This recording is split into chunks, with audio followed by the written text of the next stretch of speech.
Okay.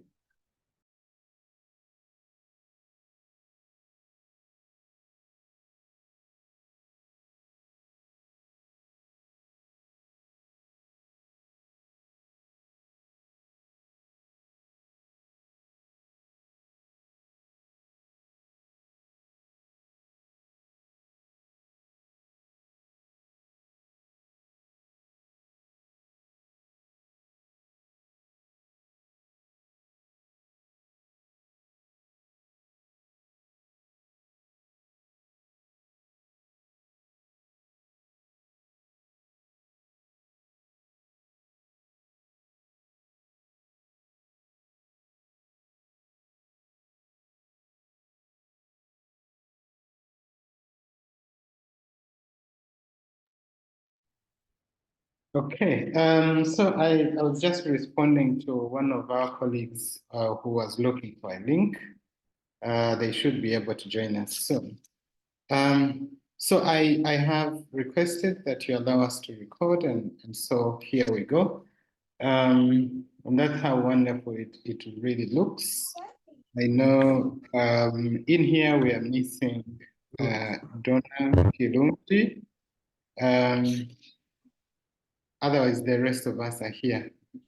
We are also missing the trainers. I didn't include the trainers in the picture, but that's who we have been, and we do hope that this has been a learning experience your worth your time. I want to quickly also reflect on the projects that we are doing. I know that some of us have completed, others are working on something. Please, if you're working, continue and finish. I only received Anita Mwiza and Sharon Atiang submitting for review. I have reviewed those. I need to return them to you with comments on how you can find your projects. What else do I need to look at? Okay. So yeah, those are the people whose projects were submitted and discussed. And I do hope that if you have not, you can follow up with us individually, and we make sure that your projects are completed. This is the flash of what we have been looking at. If you look closely, we started our CRIM engagement largely not from rethinking the concept of gender, but from orientation, where we looked at our expectations and the focus of the project, of the training and etc. And then somehow we reflected on the content that we'll be covering. So we started by looking at rethinking the concept of gender, looking at how gender is often defined and how at times it is defined in problematic ways. We then looked at key other related concepts in gender, like essentialism, instrumentalism, etc. And then we went to look at the moral ethic of reading and writing. Writing the formal and right way. And in there, we looked at the idea that if you want to write, you have got to read and comprehend what you are reading. And somehow we looked at reading comprehension, we looked at tips on how to read and grasp what you are reading. We looked at avoidable mistakes in formal writing, whether it is writing very long and windy sentences, whether it is writing paragraphs that are not well thought out and coordinated to each other, or having all sorts of grammatical errors in your work, or writing without referencing. We looked at the common mistakes in writing and how we can avoid those. We also looked at referencing and reference management and how it is a critical part of reading and writing because it deliberately leads you to writing responsibly and avoiding plagiarism. We said plagiarism is ideally theft, intellectual theft, stealing someone's work and you pose around as if it is yours. You don't reference it, you write it plainly, you own it, even when it is not yours. And then we looked at critical reading and writing, where we were introduced to the theory of critical discourse analysis by Dr. Ivan Rukanda. Of course, reference management was managed by Martha Businge, who is still at your service in case you need anything to be completed in that sphere. It could be your Mendeley reference management system was not fully installed on your computer, or you installed it, but then you have not practiced inserting references and etc. in your work. So Martha is still available to conclude something with us in that aspect. We then looked at narrative analysis, especially when we were looking at qualitative research. We had writing samples in between there, looking at how, how do you write a shorter report? What structure do you need to adopt? How do you analyze people's voices? Why do people tell stories they tell and how do they tell them? You did interviewing, you did report writing through your projects. Some of you presented your projects, and today we want to conclude. We had icebreakers across all our sessions, and we do hope those have been triggers to your thought process. So we want to ask ourselves, why, for God's sake, were we here? What is it that we found worth spending 2 hours on a Saturday morning, where either people are resting from heavy week's work, or are catching up on farm work, or are going to the salon? You chose to spend your 2 hours here. So why have we been here? What is it that we found striking in the process, in the delivery, in the abilities, in the content that we dealt with, in the future focus? What is it that we have been able to discover about ourselves in this journey of reading and writing? So I want you to go in the chat. We are going to give ourselves 3 minutes. Go in the chat, type there one outstanding thing or experience of your time in CRIM for the weeks that we have been with you. What is that one thing you will carry home with you? That thing which you did not have. And you felt through the CRIM engagement, you have been able to realize this. So please go in the chat and share with us that one thing that you appreciate having acquired through this process. I will stop the sharing and wait for your messages. We will read through them together, and then we will continue with our presentation. Okay? So 3 minutes. I am just timing them. I look forward to reading your submissions in the messages.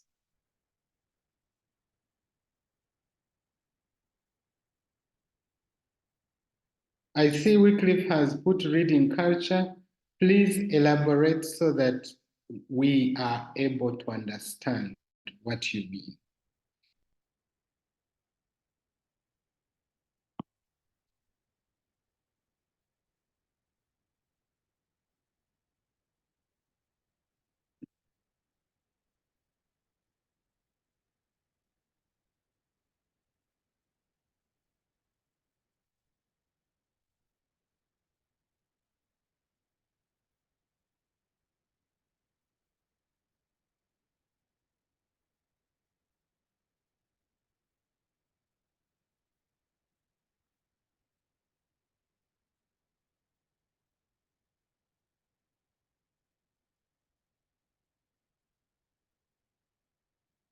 I'm waiting. Our 3 minutes are almost over, and then we can return.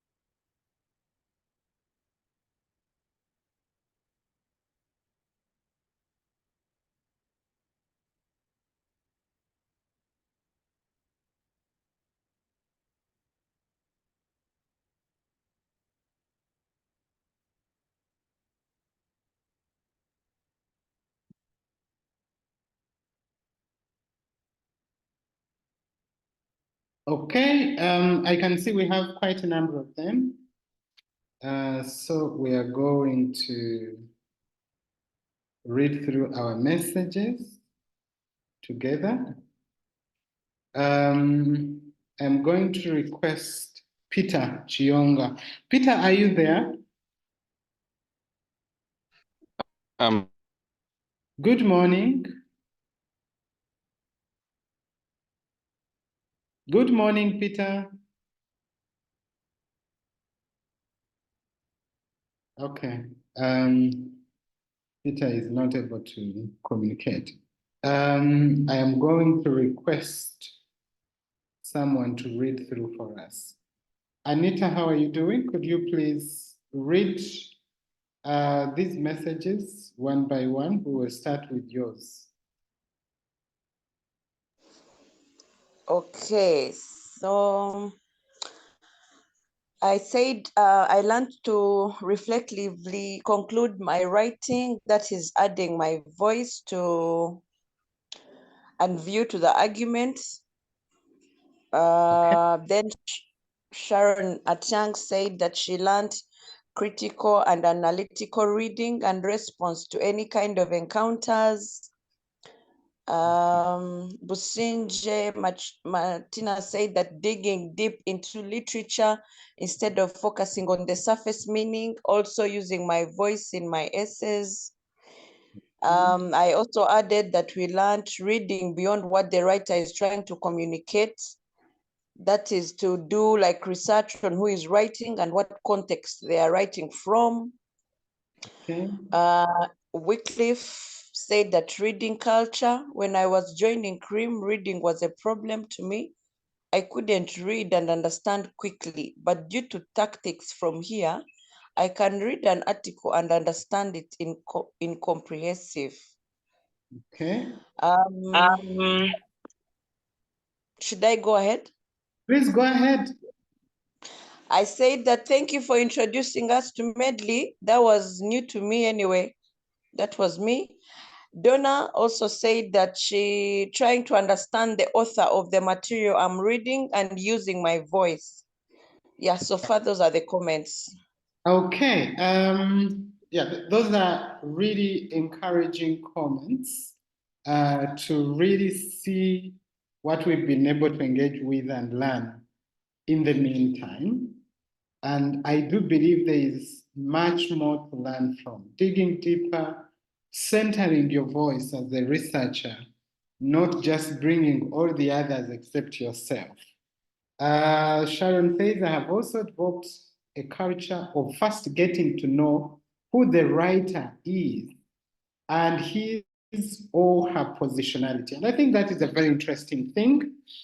We really said that before you engage in a conversation, even in everyday life, you will not engage in a conversation meaningfully with the person unless you know them. So first know the author, and then you will realize that that information you've gathered is very essential in enabling you comprehend what they are writing or what you're reading. So in a way, thank you so much for sharing those messages. please feel free to keep them coming. Just put them into the chat as we go along, and let us know what it is that you have learned. But you can also inform us what it is that you would really have loved to see in detail. What you feel should have, been emphasized more so far.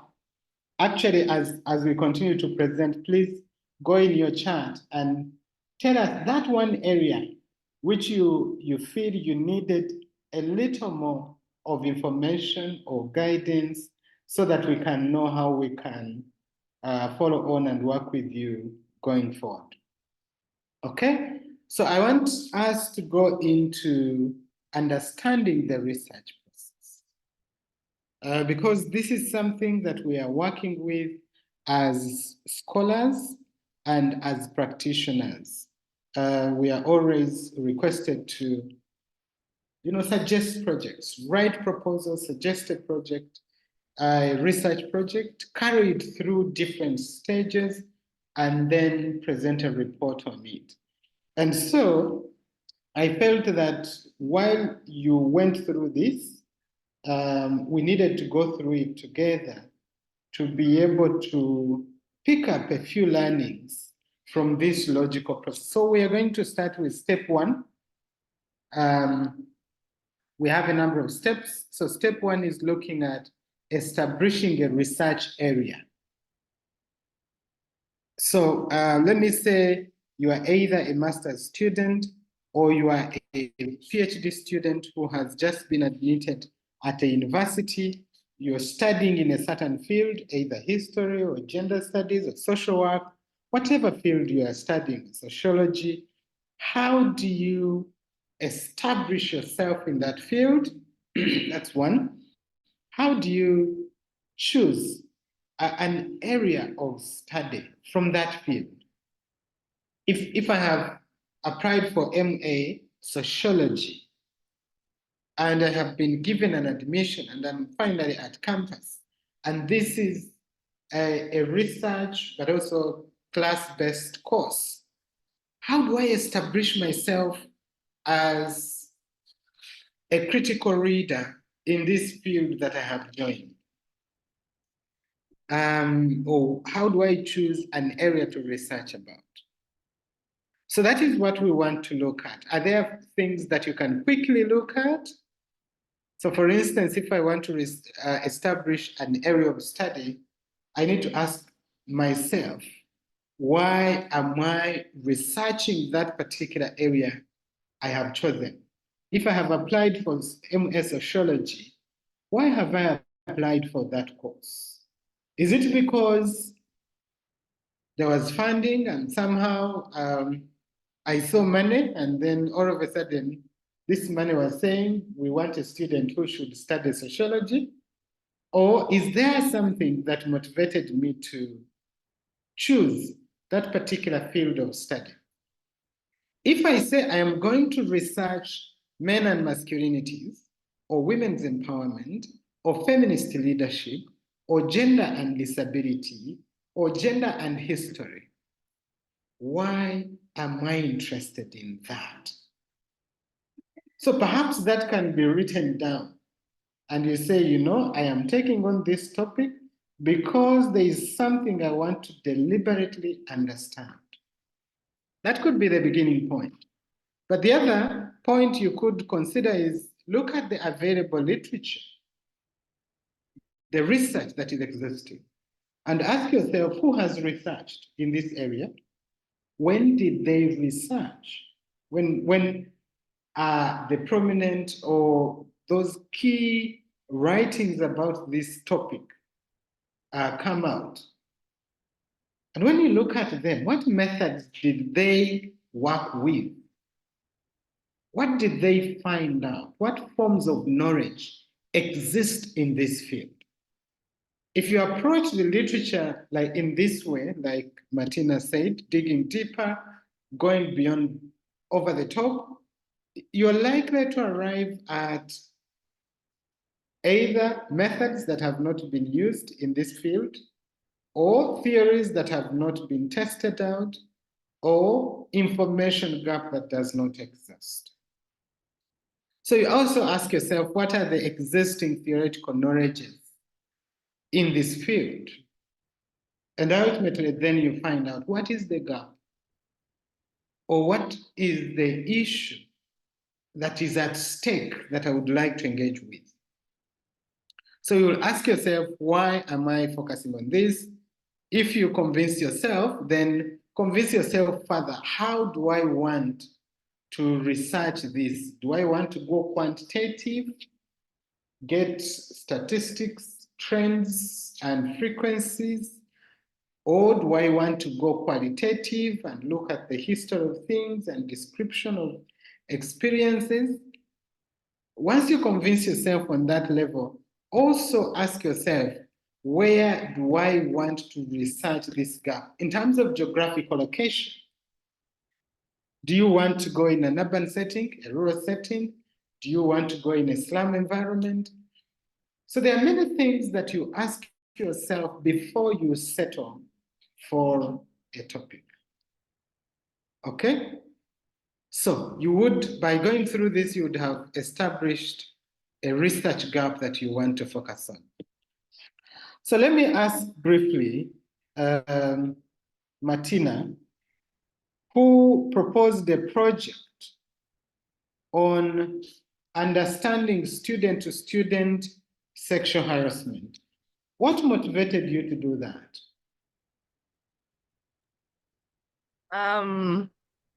Let's see. I had experienced it, but online.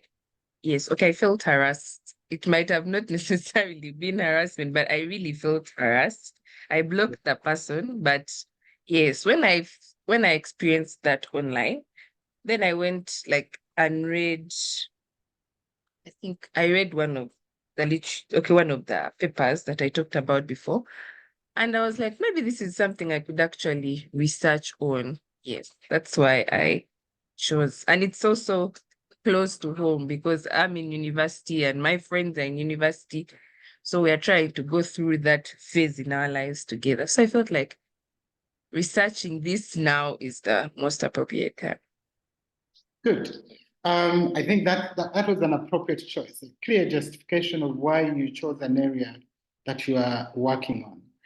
I'll pick another one and then head to the slides again. Anita, you did research men involvement in men and GBV. What exactly motivated you to arrive at the topic you chose?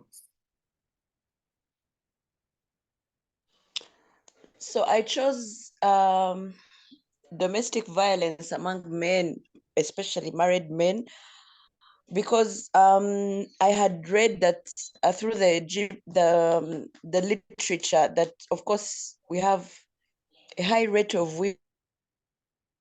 women who are reported, but I really wanted to find out that truly, is it that men are not abused? We have quite a low number as compared to women. I know definitely that at the end of the day, the men are the perpetrators, but then also they could have a view that is not really being expressed out there. So I felt that would be quite an interesting area to go into. And that's why I interviewed two different aged married men to see if their views depend also on how old or how the duration of the marriage, basically. Yeah. Okay. Those are really very good thoughts. And I think they do challenge conventional ways I have met, especially amongst graduate students, where you find somebody is looking for a research topic. They meet you in the compound. They are saying, do you have a research topic you can give me? I want to. Research topics are not looked for in that particular way. So when you arrive at an area to research, where you have a personal experience, where you have read literature and established, for instance, that you see a lot of reporting on DV, domestic violence, but somehow it is women reporting and then men are not reporting. You really want to find out, is it that men do not experience this, or they experience it, but they do not report? So you have a clear motivation to approach this area. You have a gap that you have established, and therefore you would like to go and excavate and see how does this gap play out in real life. So that is how selecting a topic then becomes very, very deliberate. So at any point, please do not accept a street-picked topic. It might prove problematic, especially as things do not add up. You might end up blaming yourself in terms of, why did I arrive at this? And for those who have not started their master's or PhD, it is important that you do all this before you even apply for funding, so that you are sure you are in charge of yourself, you know what you want to research and why. And so when you apply and go into this, you are not taken by winds of, for instance, finding that all the students are researching one area because they feel, this is the trending. Everybody is talking about climate change. And so everyone has a topic on climate change all of a sudden. Or everyone is talking about gender-based violence. And somehow, 30 of your students have topics on gender-based violence. And the only difference is that one is researching it in Kasanda, another one in Masaka, another one in Mbale, but the thing is the same. So deliberately search for a topic that is informed by your experience or experiences of those around you, or informed by existing literature whose gap is very clear. So step 2, as you have said, it is to establish a research gap. And the research gap can be made much more clearer if you have a key research question or a statement. Okay? For instance, if my research gap is to look at the place of men in gender, I am going to unpack this. What exactly do I want to look at? Of course, Anita has said she's looking at men in domestic violence. And so you need to unpack that. What is it that is existing? What knowledge is existing? What gap do we have? And therefore, what would we like to study? So for instance, in my case, I said, okay, I can look at how over time gender has been constituted in ways as if it is about women. And as a result, you can actually find literature that is talking about how men are missing in gender involvement work. There's a lot of writing on that. Men are missing in gender involvement work because over time gender has been constructed and seen as if it is about women.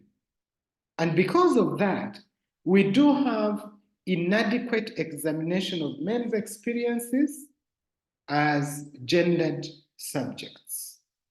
You see, over time, gender seems to equal women. And there is a lot of writing that are pointing to men missing in gender. As a result of this, we have inadequate examination of experiences of men. This study, therefore, will seek to examine the place of men and masculinities in gender involvement discourse. In that way, you have unpacked the focus on the place of men in gender. And so, again, this process of unpacking and looking at what is the situation, what is available, and how does that literature available talk about this situation, what is not talked about, and therefore, what would you like to do given all this that you have looked at? In that way, you arrive at a problem statement without a struggle. Okay? So let's see, for instance, I picked one of the key readings that was looking at men missing in gender development. It was written by, one of these prominent professors. She's called Andre Cornwall. Andre Cornwall writes about gender development. She writes about masculinities. So she wrote in her work of 2000, she said, men in all their diversity have until recently been largely missing from gender and development discourse. And then she adds that their occasional appearance tends to be in the guise of man as the oppressor, man as the custodian, and man as the perpetrator of male domination, and as an obstacle to equitable development.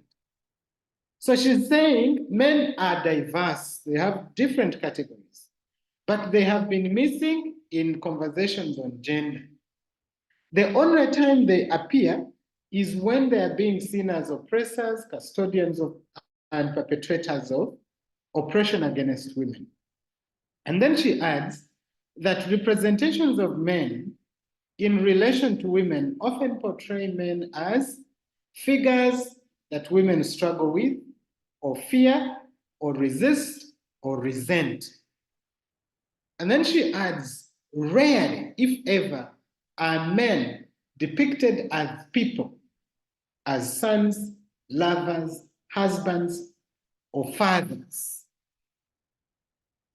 with whom women might have shared interests and concerns later on in videos that women love and cherish. And so she raises all these to enable you understand the problem that she's going to look at. Okay? And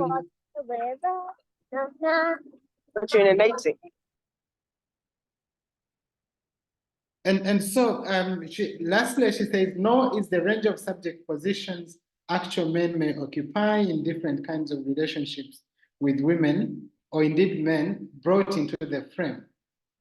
So her problem is that there is the way how we have constructed men as homogeneous, but also in that homogeneity, we have seen them as non-gendered, and we have seen them as figures that women struggle with.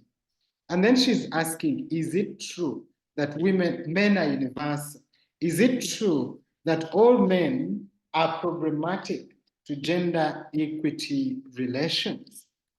So in that way, you are able to look at how literature, sheds light on the gap that you intend to research. And so in here, I am just sharing with you a few experiences I have had, whether somebody walks to you and tells you, I am looking for a research topic. Okay? and that really sounds strange, because if I give you a research topic, it might come from my own personal experiences and you might struggle to relate with it. But also, as we craft topics and problem statements, we need to look at study context. We need to read literature, do a geographical mapping of this literature. What is happening within the global conversation on the area we are suggesting? What is happening in our region, even within the national and local debates?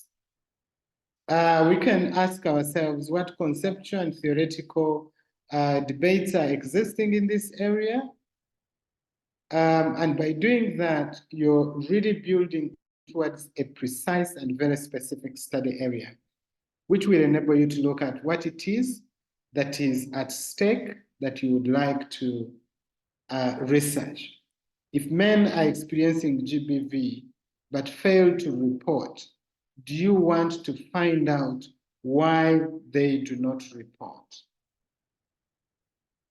Okay, if there are unrecorded cases of student-to-student sexual harassment cases, is that what you want to make visible? Because majority of the research that we already have has been looking at sexual harassment as happening in a hierarchy of instructor-student relation. Is there anything unknown that you would like to make known? Is there anything contradictory in that field that you would like to open up and discuss? Is there anything that is unclear that you'd like to clarify? Is there anything that you think has been argued very simplistically and you want to complicate it? So in that way, you will arrive at what it is that you would like to research, the problem statement, and that will guide you to the objectives of the study and the key question that you will likely be asking. Okay, step 4, you then need to choose the methods or the methodological approach that you want to work with. Based on what you have stated as your topic and what your problem is and what you have seen in your literature, you need to decide and say, I am going to use this method and not the other. Okay? And so you can choose to say, okay, I will do qualitative or I will take quantitative methodologies. So methodology is determined by the subject of investigation you have chosen. Okay? If you have chosen your topic is going to look at growing up as a man, that already sounds like a historical, biographical, life history study.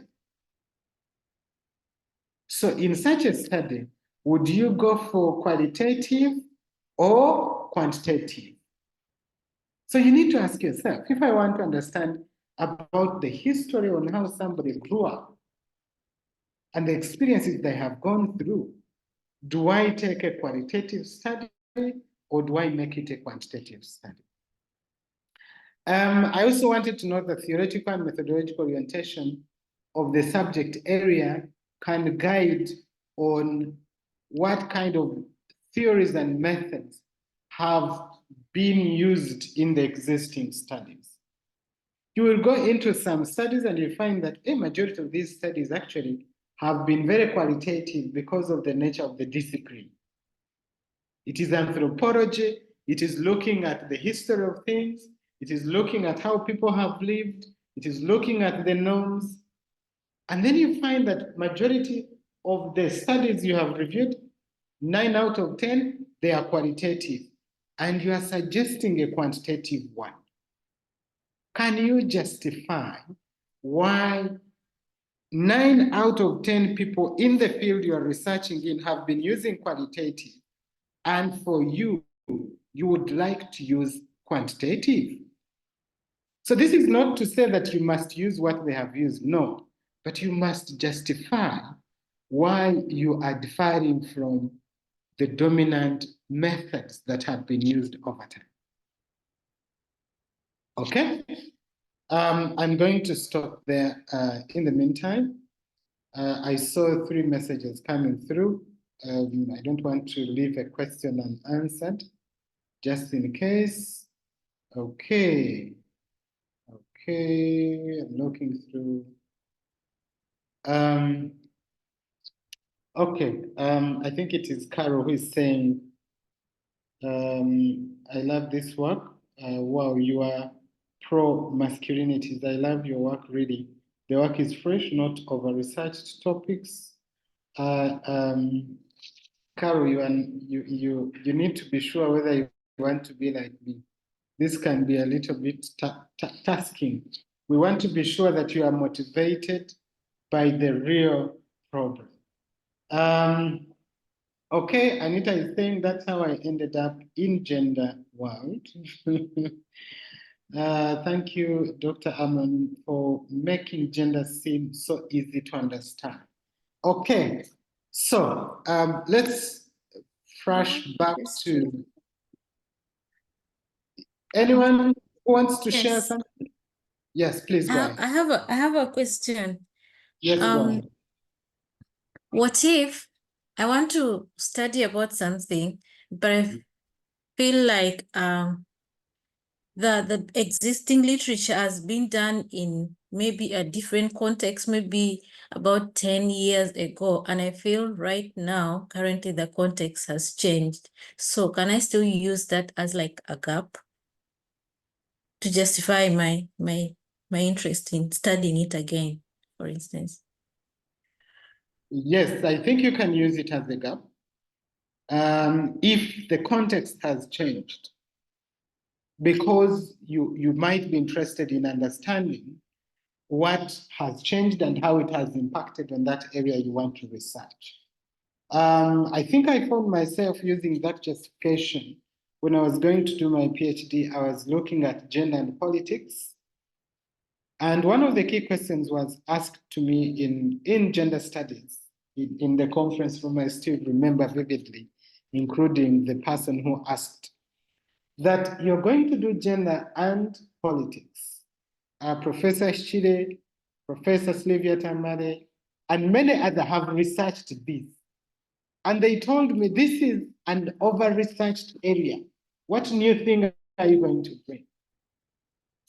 And I was there looking at, because some of them had researched parliament and women's participation in parliament.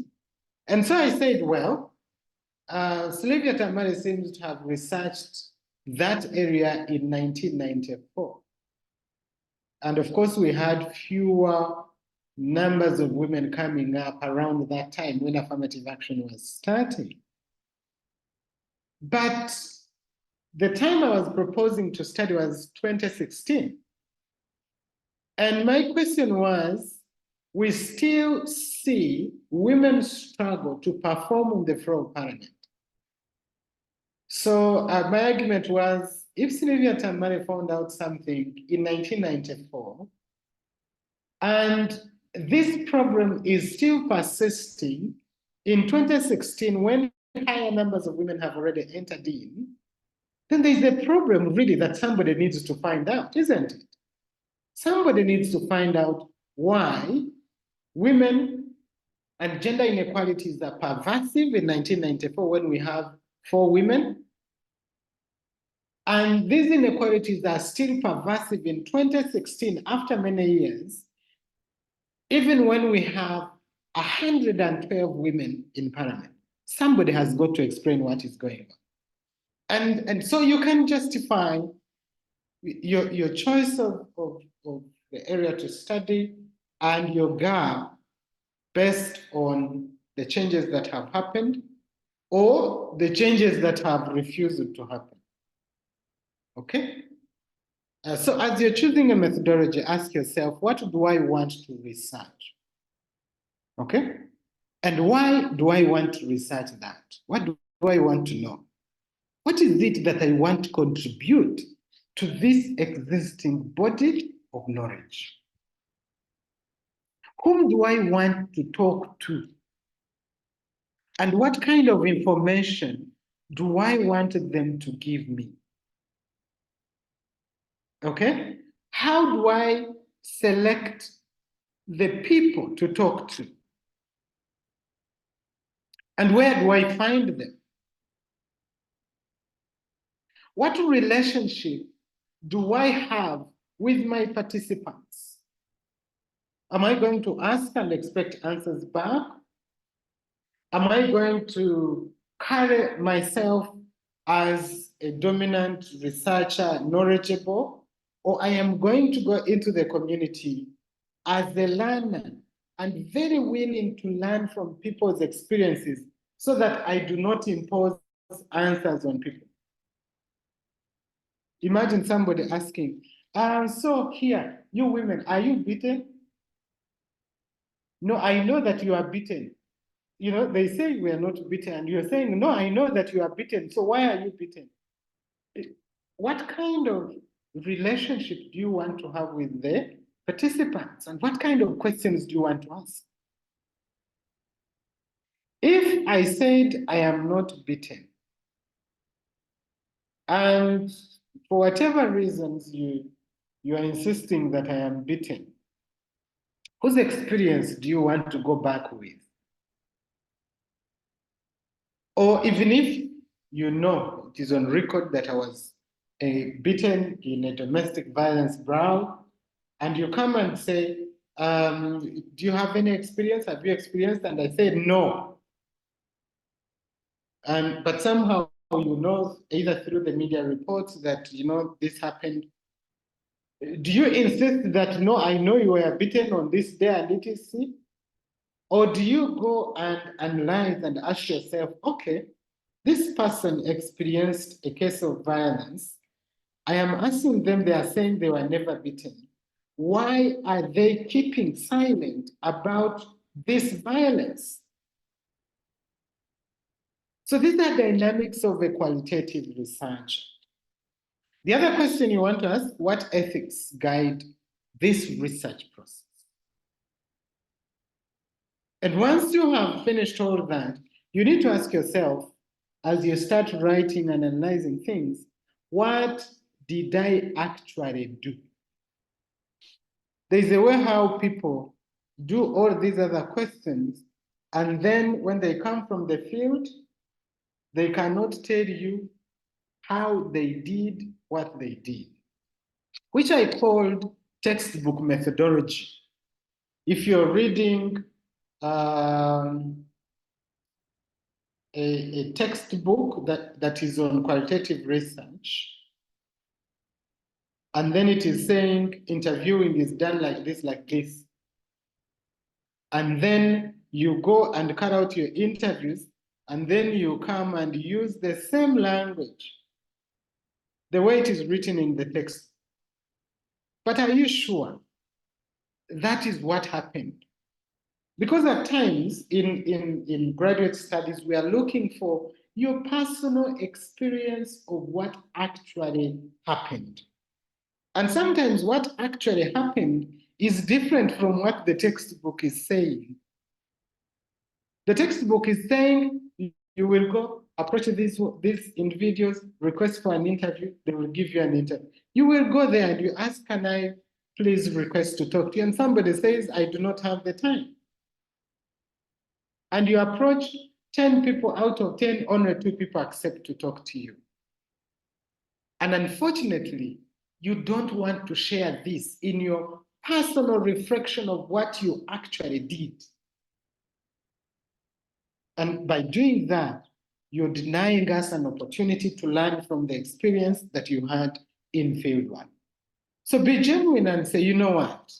In this study, I set out to talk to 10 people, 10 women at the household level who could possibly have experienced different forms of domestic violence. While I requested the first 10 individuals to talk to me, only 2 people agreed. The 8 refused to talk to me. Okay? And in that way, we would be able to say, okay, so when you go to the field, there's a possibility that people can refuse to talk to you.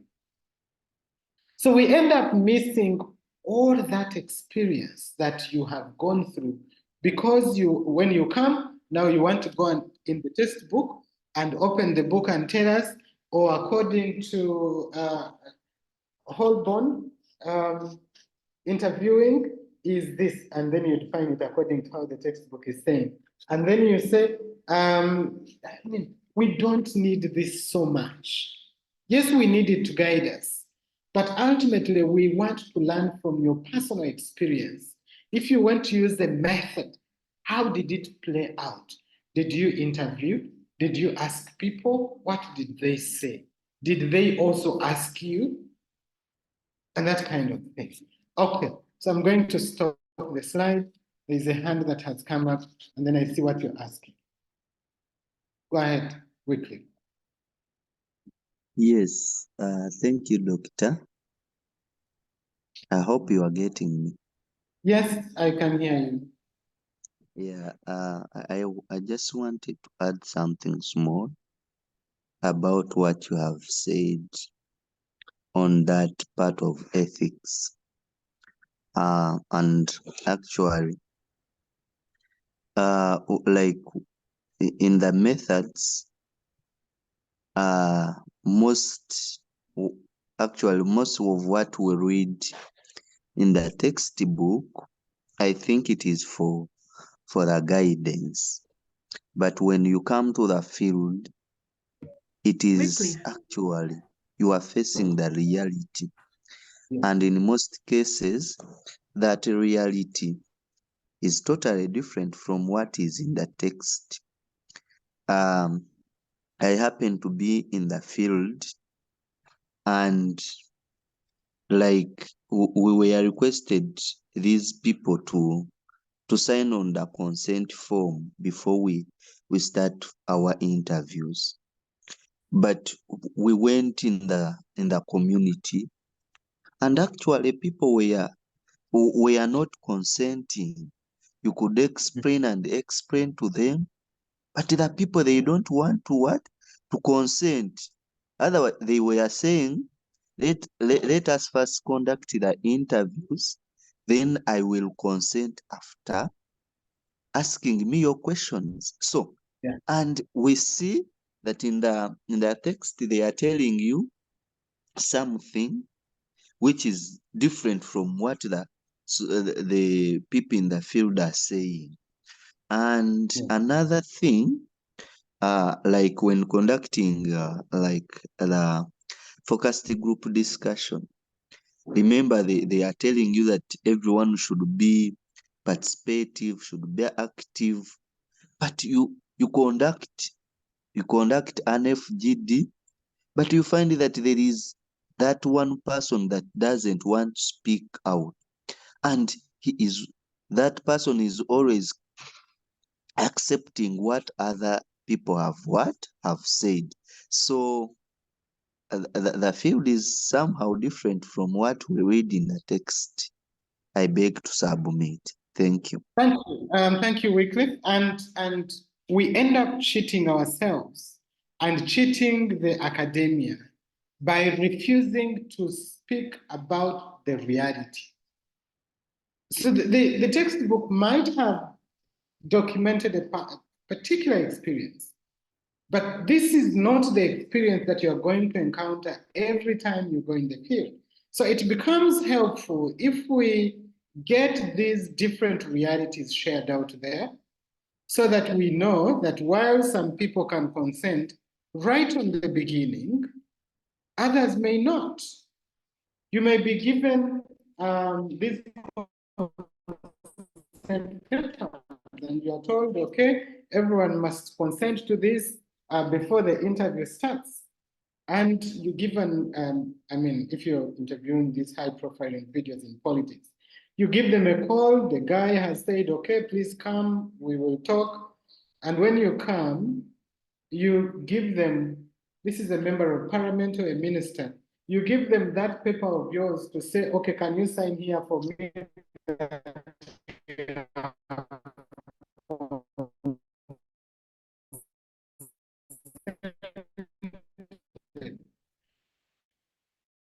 There is one who said, okay, so if I said I'm not going to sign that paper, I cannot. He said, how did you enter parliament and reach my office if I did not consent?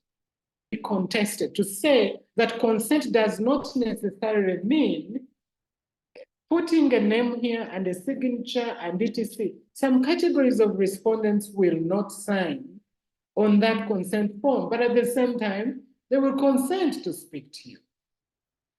So how do you contest the textbook knowledge around consenting and ethics that go beyond what is stated there? This is what we are talking about, that we need to be genuine to ourselves, to share experiences from research, because definitely they will be different from what the textbooks are often sharing. Okay, so we are back to our slides. Let's push quite fast because we don't want to lose time. Okay, step 5, data collection. So we're going to collect data because we have chosen a topic. We have looked at the problem statement. we have gone through deciding on our methodologies. Now, we're going to collect data. And so one of the things could be to start with a systematic literature review, which looks at literature as a data set. Which literature do I want to read? What have I learned about the subject through this literature? Are there outstanding concepts? Are there theoretical pointers? Do we have, what are the authors arguing? And in that argument, are you agreeing with this argument? Or do you want to disagree with certain aspects of this argument? What position do I gather from the literature?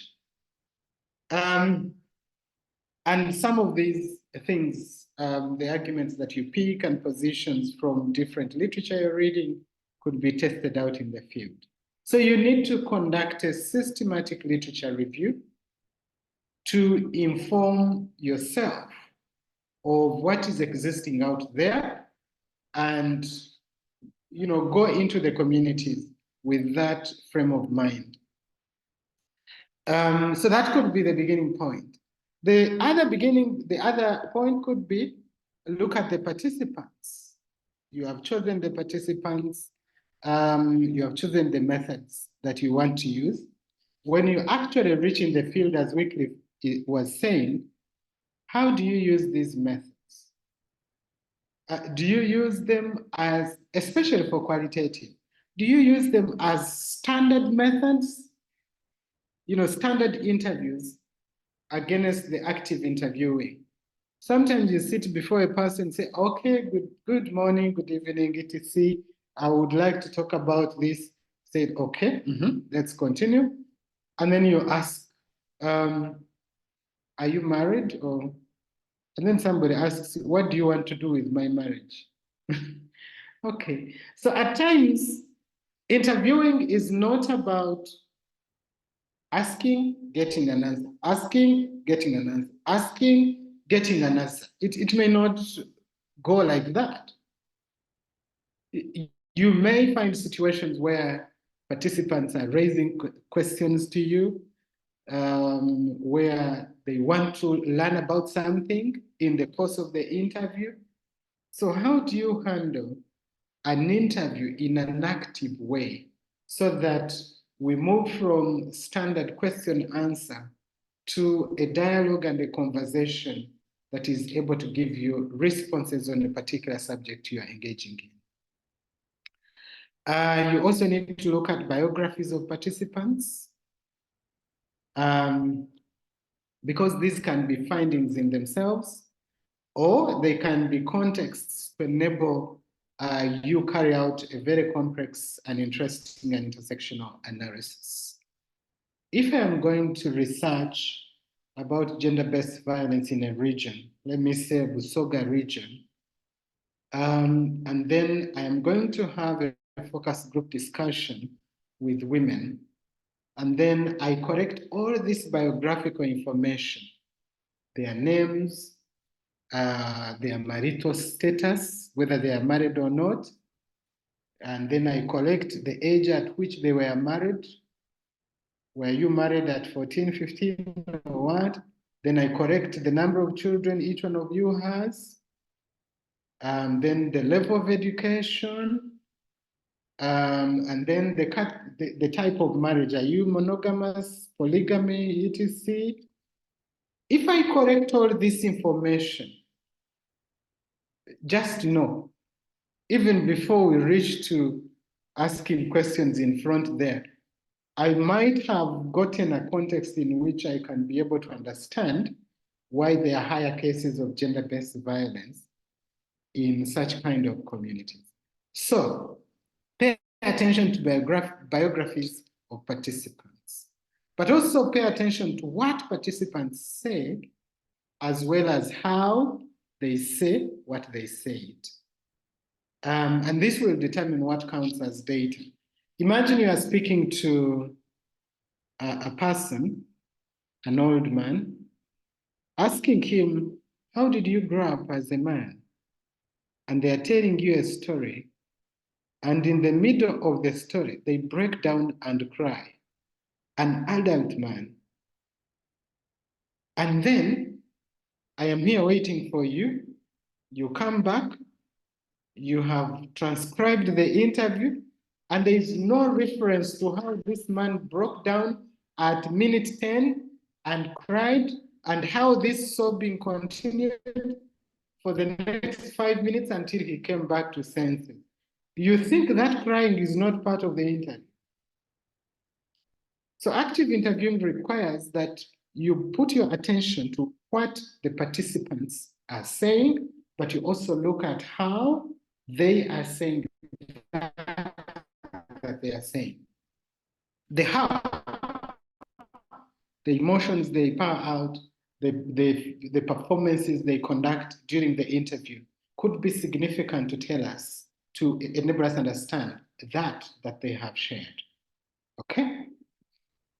Yeah, so let's move from standard question and answer interviews to look at interviews as narratives, stories, conversations that enable us to understand people's everyday life. Of course, Holstein and Gugram argue that activating narrative production is very central in narrative interviewing. And they say the active interviewer is responsible for inciting respondents' answers, but the active interviewer does far more than dispassionate questioning. He or she activates narrative production. You probe, you ask into things, you ask about the history, all that will bring a conversation that would not have come forth. And using background knowledge to conduct interviews. I remember one time I was going to interview a member of parliament. So the first thing I did was I was going to interview a member of parliament on how they participated in pushing for a bill on domestic violence and FGM. So what I did was I went into parliament and got a record of parliament when the bills were being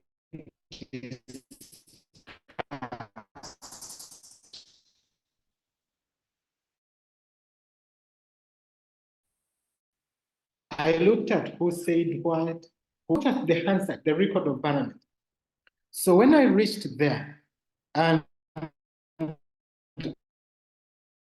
asked this gentleman of the interview, I started making references to what was happening on the floor of parliament. I said, okay, is that the time when you showed a video and everybody almost, a video of FGM, and everybody almost ran out of parliament? And then he said, wait a minute, have you been reading the Hansard? I said, yes, I looked through to see what transpired during the process. And he was so excited that I took time to look at what happened on the floor of parliament before I could come to interview him. And so you can use that background knowledge to be able to prepare yourself to conduct a very meaningful interview.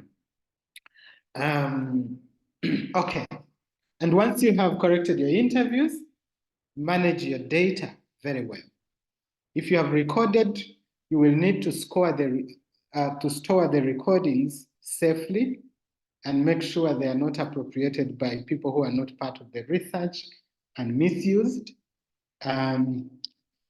Keep a research diary during your research process. A research diary is very helpful. This is usually a brief record of events and actions, usually before or during or after the interview conversation. Keep a record of that. When you finish interviewing, sit and write, describe to yourself how you felt this interview. Did it go well? Did you find the respondent responding well? Did they hit on very interesting things? This is a diary, and the diary is different from the transcript that is going to be transcribed. And after that, transcribe the recording. Transcribing is basically converting the audio recorded conversations into text. And as you're transcribing, please write great detail of what is said verbally, but also include the non-verbal expressions if they are there. If there are silences, if the respondent is hesitating to speak on certain questions, if there are certain facial expressions, all these can be recorded into the transcript. If I'm the one who carried out the interview, I will know where there was silence, I would know where there was hesitation, I would know when the respondent looked at me in a shocking way when I asked a certain question. And of course, you have to transcribe this interview in a dialogue form. If the researcher has spoken, write what they have spoken. Then bring the turn of the respondent, show what they have spoken. That kind of thing. Okay. Here I was showing you an example of transcribing and how it is done and what it means. So I want to request Sharon, are you there?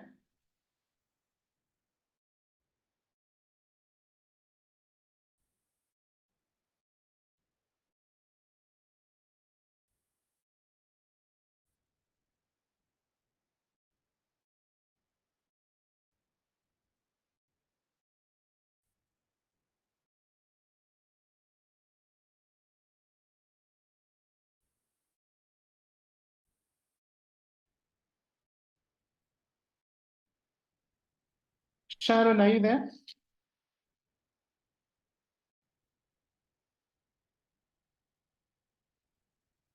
Okay, let me read. Taro Kayaji, are you there? Are you there? Doctor, Donna? I am doctor. I am a little bit scared. I called 3 people and none of you is responding, so I don't know whether you are there. Doctor, I responded. Okay. There is something which I wanted you to read for us. I'm going to put it up again.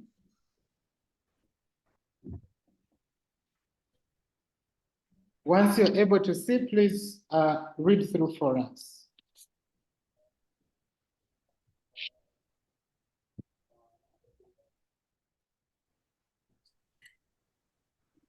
Okay, here we go. Transcribing able the to- tape recorded. Yes, I am. I am able to see it. Go ahead. Are you hearing me? Yes, I hear you. Please go ahead. Transcribing the tape recorded interview conversation. Transcribing the tape recorded interview conversations. While I had worked with a research assistant in conducting some of the interviews and ethnographic work, I transcribed all 11 interview conversations due to financial constraints. This enabled me to compare the interview conversations and identify common themes. Transcribing was a tedious but exciting exercise which I did while I was still in the field. I transcribed the recorded interviews verbatim, which means that I did not paraphrase or try to correct the participants' conversation. The transcriptions contain turn-taking conversations indicating myself or the research assistant's name and the name of the participant. Although the question of how detailed transcripts should be is contested, some of the transcripts have long narratives depending on what the participant said, but also how they said it. Focusing on how participants performed gender and power meant that I had to to indicate details relating to what was said within the transcript, as well as the sequence of the conversation and performances therein. Performances include emotional expressions such as laughter, sometimes indicated as prolonged, intonations, silence or hesitation, length indicated in seconds, gestures and other body language. All these, Banange. Okay. Yeah, that's it. Thank you. Thank you, My things Carlo. have disappeared. Okay. Please, Ephraim, wait. Dominion. Sorry. Okay, thank you, Carol.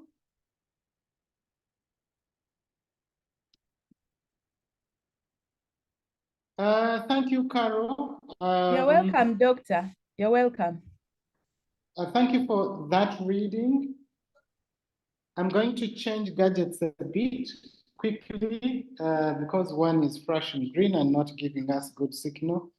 So there might be a short interchange. Let me change and see what.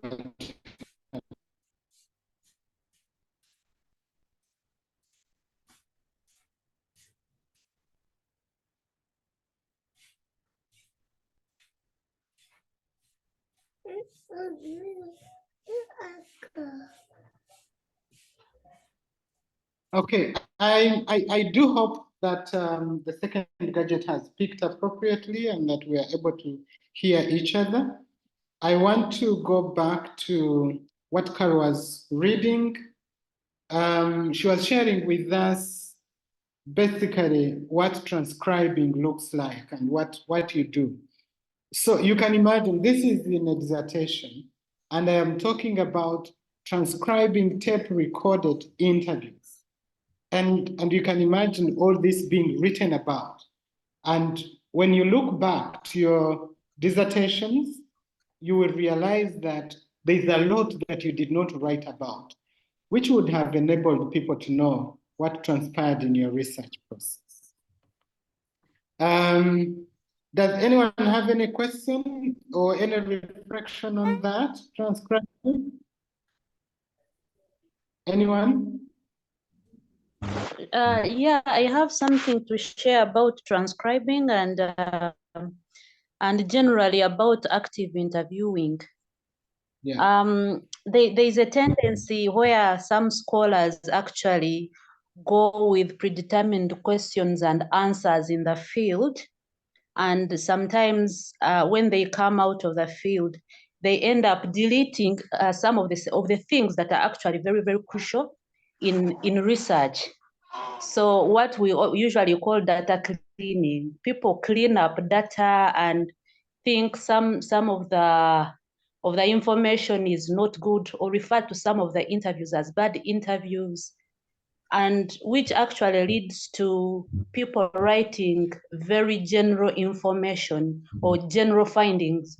You find that someone has cleaned out things which should have actually formed very good themes and sub-themes in the work, and leave out all this information that is known. So people will question you, what is new? What new thing have you found out in this research? Yeah, that is what I wanted to talk about. People clean up data, they clean up information, and sometimes they paraphrase, while transcribing. You remember in secondary school, we used to write about reported speeches. So you find that you are putting words in someone's mouth or in the participant's mouth. So transcribing is, like you're saying, is a very, very hectic experience. I've done it for for many years, and I think for a voice of about one hour, for me, I will do it in 45 minutes. I will do it in 1 hour, in one day. That's how do it in one day, or like 8 hours. That's how hard it is. But you will, I think you have also known how hard it is, given what you did. Yeah, that's what I wanted to share, especially about having predetermined answers and questions and putting words in the participant's mouth, and hence leaving out what is very, very crucial to the research. Thank you. Okay, thank you so much. That was really very, very elaborate. At times we leave all the experience in the field, we come back to the textbooks to look for what to report about. Okay. There I am sharing one of the transcripts and how it looks like. In there, I was interviewing the Attorney General, who led the discussion on the domestic violence bill, as well as the FGM law. Okay, and I asked them, when I appeared, I was a student talking to the Attorney General. So you can look at the power relations already. And so I said, thank you so much for accepting to talk to us. As I shared with you earlier, I am looking at the strategy of drawing on men to promote gender equality in Parliament. And when I follow a number of actors from civil society and Uganda Women Parliamentary Association members, they indicated that you were actually one of the men they identified as male champions of gender equality. And then the Attorney General said, and I am there. So, and then I added, so I wanted to learn from you what it is that took them to describe you as a male champion of gender equality. And then he responded, I don't know, you go and ask them. So he kept a bit silent for like 2 seconds. And then said, now, is that a question to ask me, or you should ask them? Remember, this is a student interviewing the Attorney General. Then I said, yeah, I want to see whether you perceive yourself in the same way they think about you. So this equal sign here in the brackets symbolizes that while I was finishing to say that, he quickly came in. So we spoke at the same time. And he said, I don't know what they thought, why they thought so. For me, I was doing my work. And then I said, Then he laughed. And then said, I was doing my work, yes, as a legislator, as a member of parliament, and as a deputy attorney general, a deputy minister, and later a full attorney general of government. I said, okay. Said, yes. So you feel anybody who would have been in that position would have been described as a promoter of gender equality? And then he said, I don't know. And he kept quiet. So I asked, you don't know? And he said, I don't know. So for me, that sounded like a point at which I would have lost this interview, given what had already happened, but also his hesitation. But I stuck in there.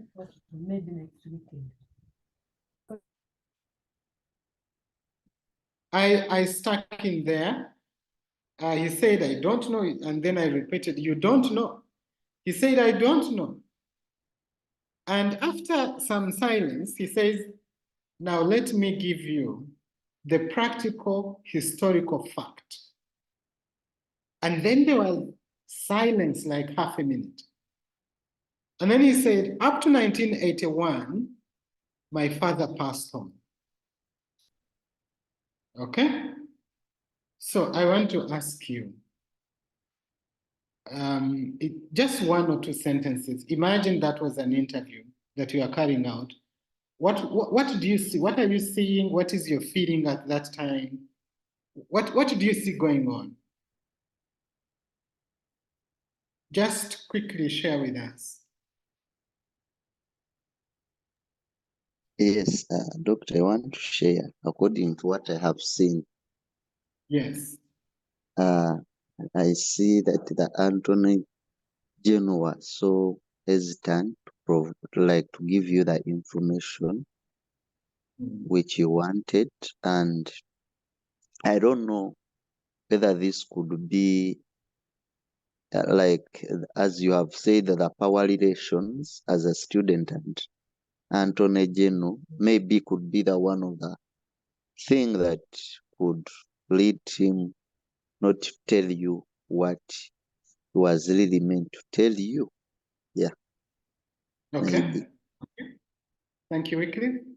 Bonus, are you there?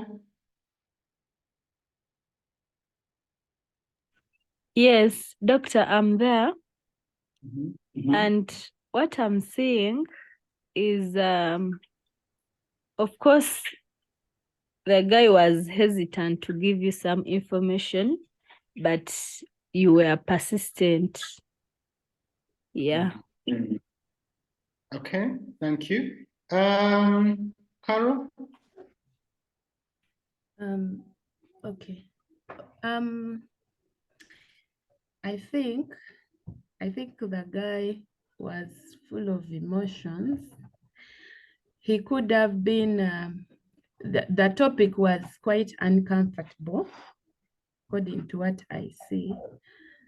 And I think he was not settling in with it, but you being you really pressed the guy, but I think I think he has some bad experience with what you were trying to bring to his attention, or to make him get into answering things that he has a bad past about, or something like that. Yeah. Okay, thank you. You can see the struggle, the hesitation.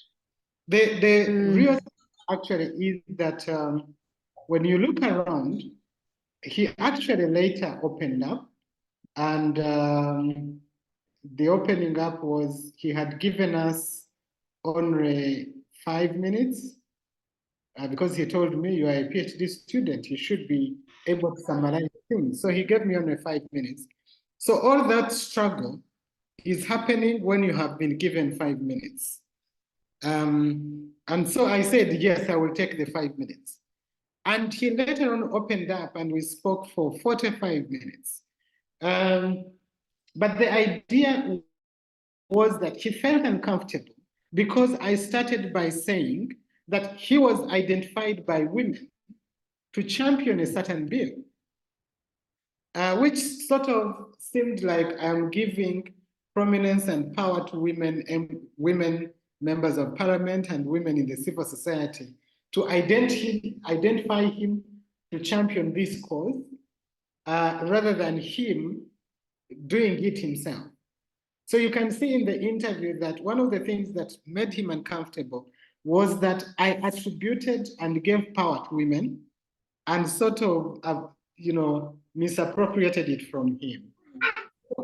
But also, you realize that he had an uncomfortable past where he lost his father, and that his journey to promote gender equality began that time when he lost his father. So he wants to share with me his journey of promoting gender equality and his personal investment in it. But this journey begins at a very difficult time when he lost his father. So he is now returning to the point when he lost his father. And this becomes a very difficult position to begin from. Okay? And somehow the interview began in that difficulty, but I had to bring all this to be able to show you what transcription gives you. It gives you what the person says, but also how they are saying it. So the last thing which I show there is Fred saying, I don't know. He keeps quiet. And then he says, let me give you the practical historical fact. So as we later find out, this is the fact that his father died, and that it is at that point where he picked very much interest in promoting gender equality, because he was saying before his father died, he had left his mother, he abandoned his mother and this gentleman alone in an unpaid rental house. And when he saw how his mother suffered, he committed himself to address the concerns and the disadvantages of women at that. And so he was saying it would be very unfair for somebody with that background and history to say that when they want to promote gender equality, they have to fold their hands and wait for women to identify them as male champions. So it was an interesting conversation, but we are able to see all that because the transcript gives us the detail of what happened.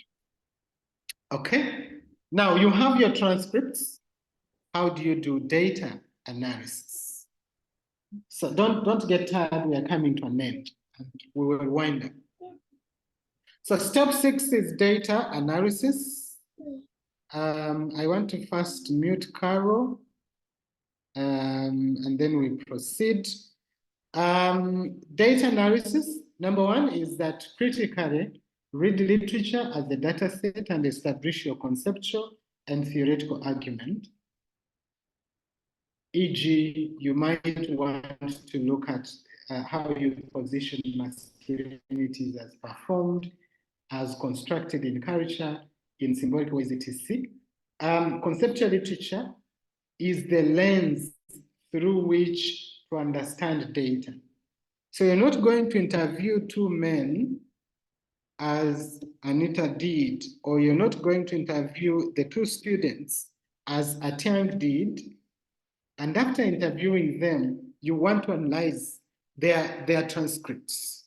You will need to read certain literature that gives you insights into what were these people speaking about, or what kind of data already existing can you link this conversation to? So if you finish critically reading your literature, number 2 is to organize all the data that you have collected. Remember, you have a research diary, you have interview transcripts, you have focus group discussions, you have images or photos that you took, you have literature that you reviewed. These are your data sets. Organize them. Number 3, develop an analytical frame. This is a table which enables you to read your data against your research objectives. We're going to look at it next. Number 4, establish common patterns within these data sets that you have. What are the commonalities? If you look at the interviews and the focus group discussions, are there similarities in terms of what people are saying? Do you see differences? Are there contradictions? Is there anything unique that you want to identify? Number 5, read your data in context. Ask yourself, the people I interviewed in a focus group discussion, what culture did they come from? What was their religion? What was their age, sexuality? And how do these biographical identifiers contribute to the kind of things they are talking about? Number 6, organize and write your report on the specific themes that you have identified from the study findings. Number 7, write about one theme at a time. If it is research on students' resilience, and you are picking your first theme as gymming or doing gym, first write about that, exhaust it before you cross to switching off social media in order to avoid the graphic messages that come from the wall. And as you're doing the writing, please do your reference management closely. Okay? So this is how we've been doing data analysis for some time in CRIM. I'm going to use the example of these two ladies who did the analysis for last time, the last CRIM that we had. This is Jova, who carried out the analysis with, this is Doreen Nyanjula, if you know her, the Deputy Lord Mayor who was doing CRIM for us, with us last time. And so one of the areas she was researching on was to understand women's experiences of disability. She was studying women who are living with disability. And her question was, how does gender intersect with disability to influence women's access and utilization of maternal health care? If you are living with a disability, how does being a woman and being a disabled woman influence your access and use of maternal health? Okay? So what we did was we put the topic there, we put the key research question in purple. On the one column here, we put her objectives. Do you see the objectives or the key research questions here? So in one column are the research objectives or the key questions.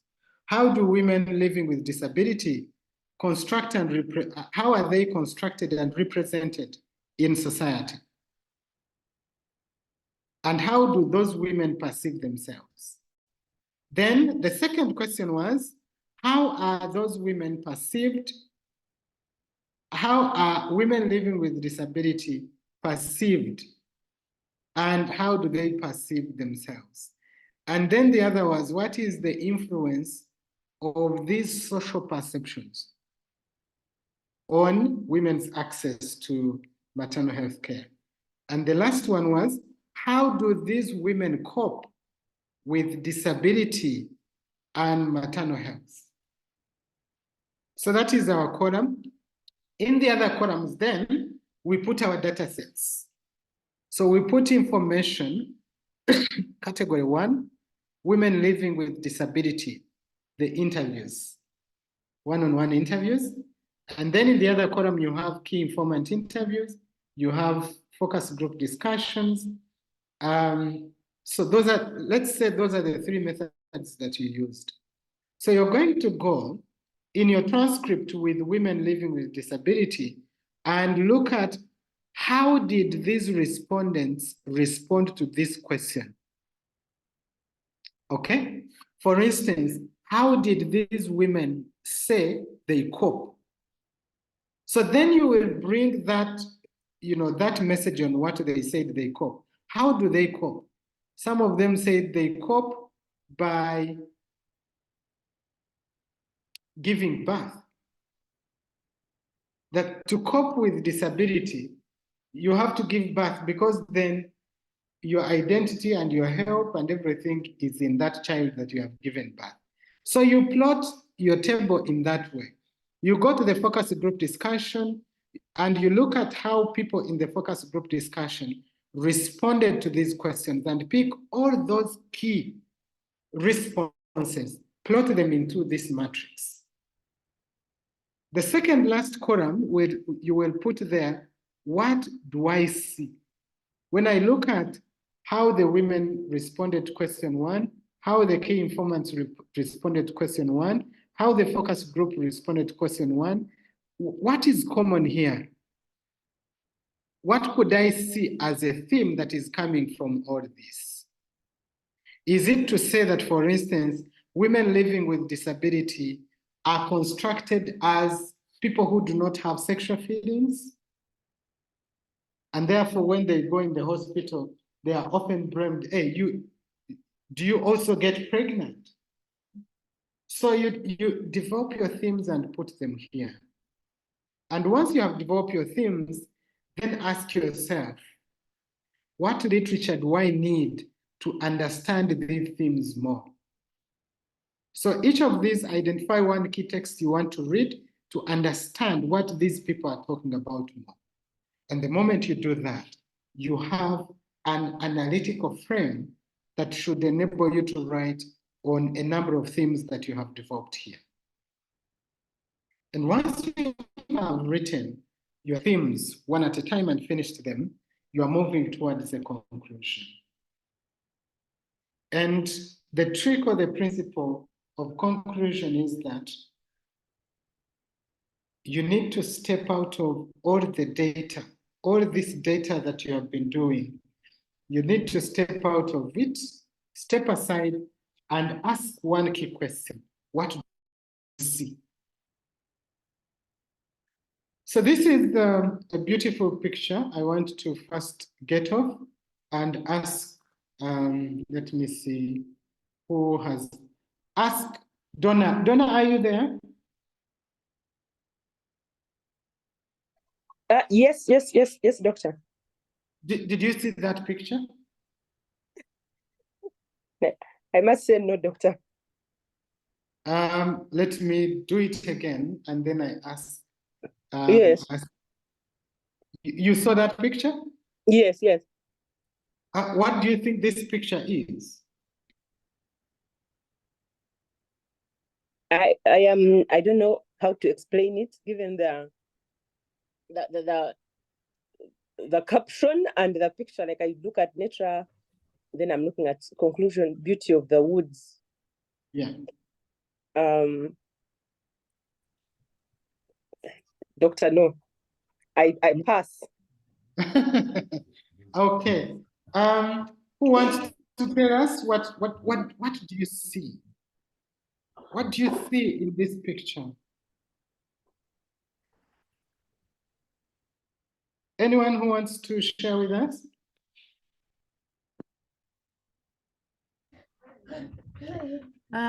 May I see a river?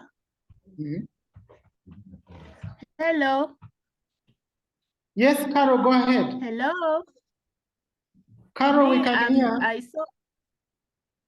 I saw a river within a forest. Okay. Is that all? Yes, doctor. I want also to say something. Oh, go ahead. But I want to say something relating to your status and to what. Of course, yeah. I think it is in the same as a channel, and as you have seen that it has corners. And I think if you are at a certain point, it is not straight that you can see at the end. So, my conclusion is that when you are writing your conclusion, yeah, that it is not straight at all. You have to bring each and every aspect that you have talked about in your title, in your background, in your literature review. Everything must reflect in your conclusion. Yeah. Okay. That's it. Martina? Thank you. So for me, I saw a river going in like between trees.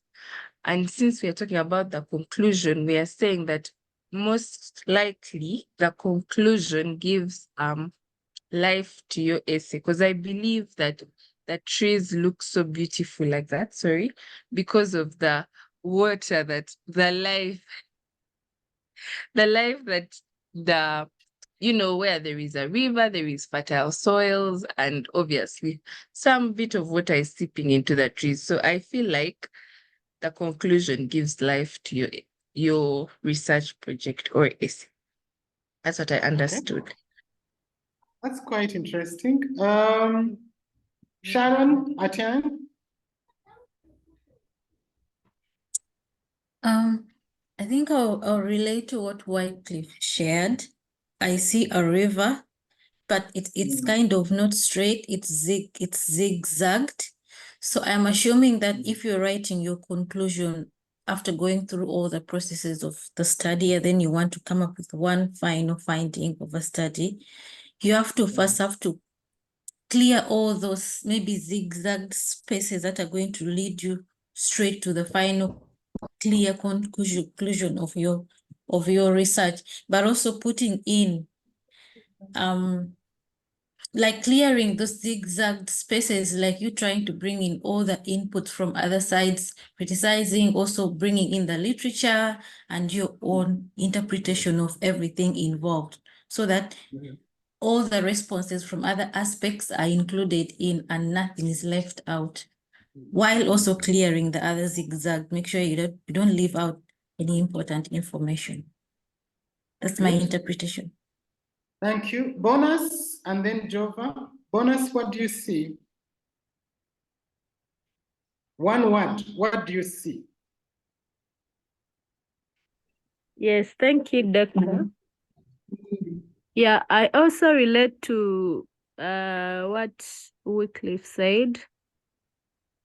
The river is in between the forests, and the trees are so beautiful. We see that. Yeah. So I think it means we are going to draw from every aspect of the research and bring it to the conclusion in between, like bring everything to the conclusion. Thank you. Good, thank you. Jova, please.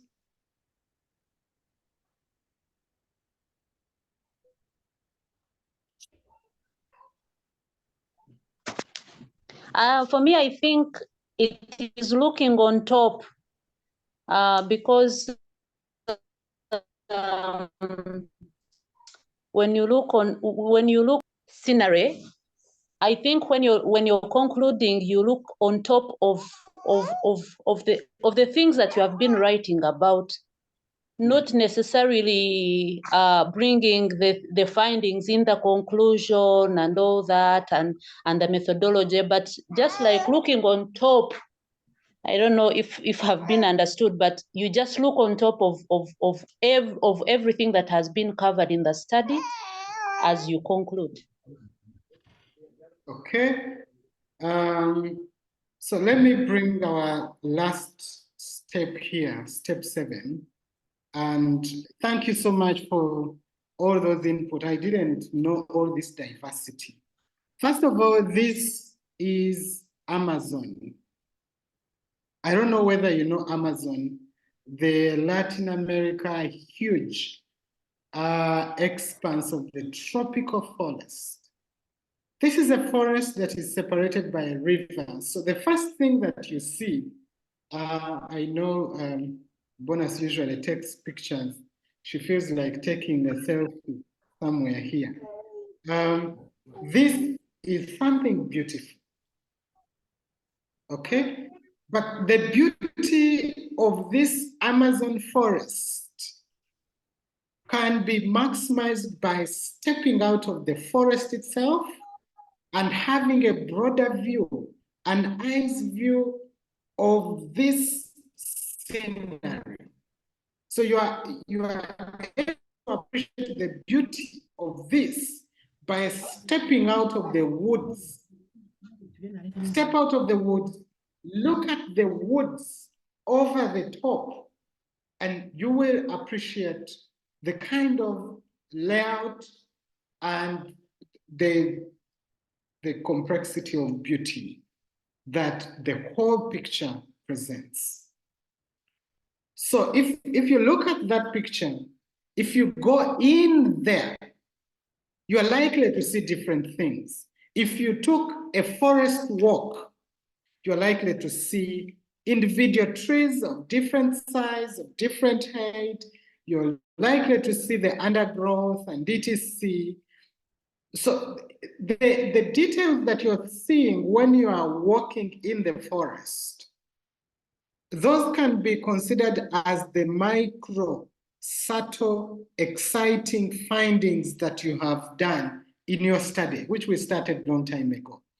The topic, the problem statement, the methods you have used, the findings you have, all those are micro aspects of your study. For you to be able to conclude, you need to step out of these micro aspects of the project. Okay? And stand at a certain distance and look at your study from the top without necessarily focusing on the individual topic, without necessarily focusing on the problem statement, without focusing on an individual key finding. Stand outside it and ask yourself, what did I find out theoretically, methodologically, about men's everyday behavior and practice? What is it that I have found out? So when you're writing a conclusion, we are not saying that go and cut the findings and bring them into the conclusion. That won't be the case. Okay? We are not saying go and cut the methodology and bring them into the conclusion. The findings are reading very well because they are in the findings section. In the conclusion, ask yourself, on the overall, over and above my study, what is it that I found out? What position or argument do I want to make? Now that I researched this topic, which had this problem statement, now that I used these methods of data collection, and I used the theory, and I found, and I have these, findings that say ABC, what do I want to argue? What is my argument? So your argument represents the broader picture of the woods. We said the woods can only be beautiful if you step outside of them. Otherwise, if you go inside, you will see little path, you will see trees, different sizes, etc. But if you step outside them, you will enjoy a different perspective of the woods that you were walking through. And we have walked this journey. So you have walked this journey, you have the topic, problem statement, etc., etc. Stand outside, look at your study and ask yourself, what do I want to argue? Now that I have finished with all this, what argument do I want to put there in the public and why? And so I want to say that this has been an interesting journey that we have gone through together. And there are many other people that have gone through it. You can look at them at different times. And for much of our trainings, these have been physical engagements. So we have enjoyed physical time at campus, in the guest house, at different spaces. And we have literally held each other's hands and looked at how Mendeley works and fixed things together. And this journey has been very exciting for each one of us. We've we've shared all sorts of chocolates physically. And we do promise that we're going to do this physically at one point when majority of you can be able to make it to Kampala. And we want to say that this journey of learning will translate into each one of you receiving a certificate on completion and submission of your research projects. Some of you have already submitted, others have not yet. And the latest submission, if you have anything that you want to submit,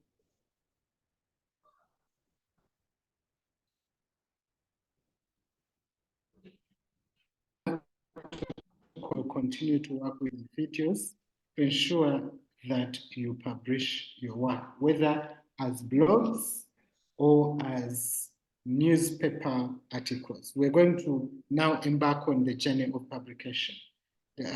So please feel free to get in touch with us so that we work on these and finalize them as short publishable things in the newspaper.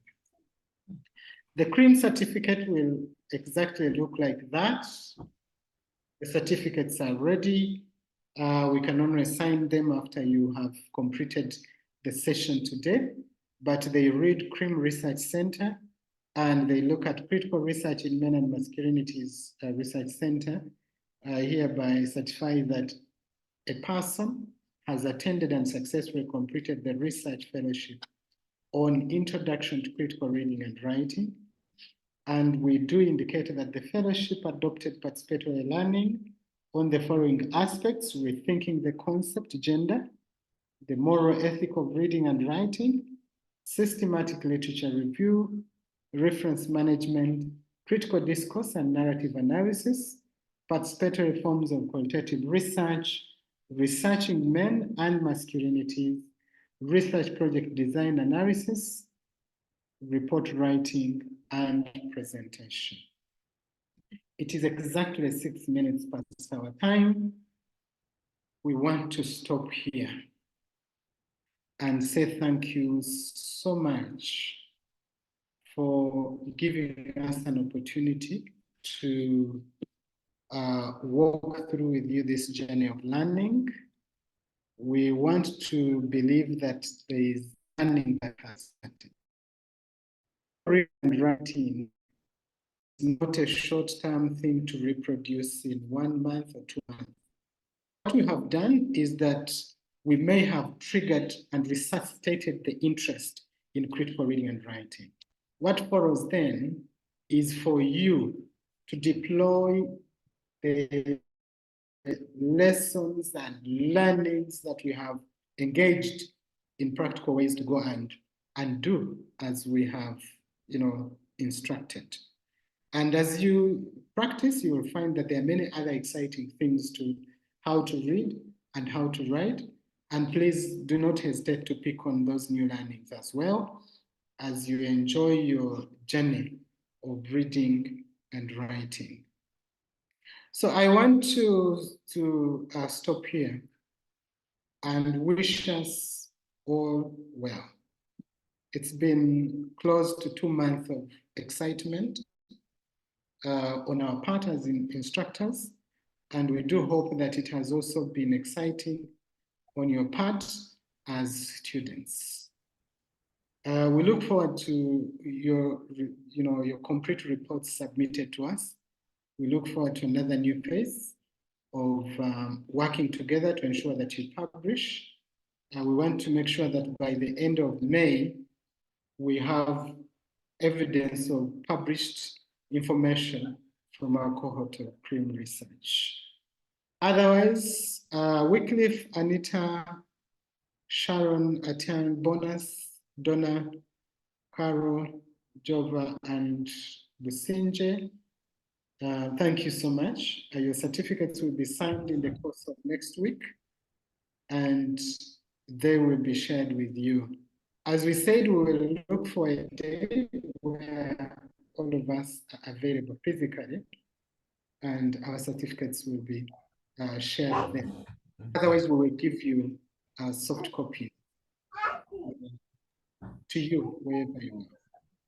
For those who have not yet cleared any remaining dues, please remain in touch with Jova, who is the administrator on the program, and who will be following up on clearing all the pending balances.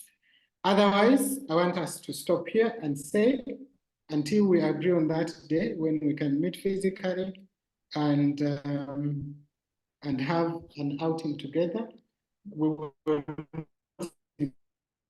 do a very creative outing that is physical, that is discovery, that is exciting at the same time. So please prepare for that. It should be in May after the census and when the students have finished their exams at campus.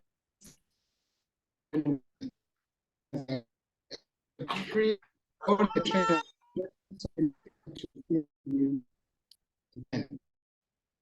Otherwise, thank you and have a good weekend. Thank you, Dr. Thank you, Doctor. Thank Nice you. speaking to you too. Thank you so much. Bye. Bye.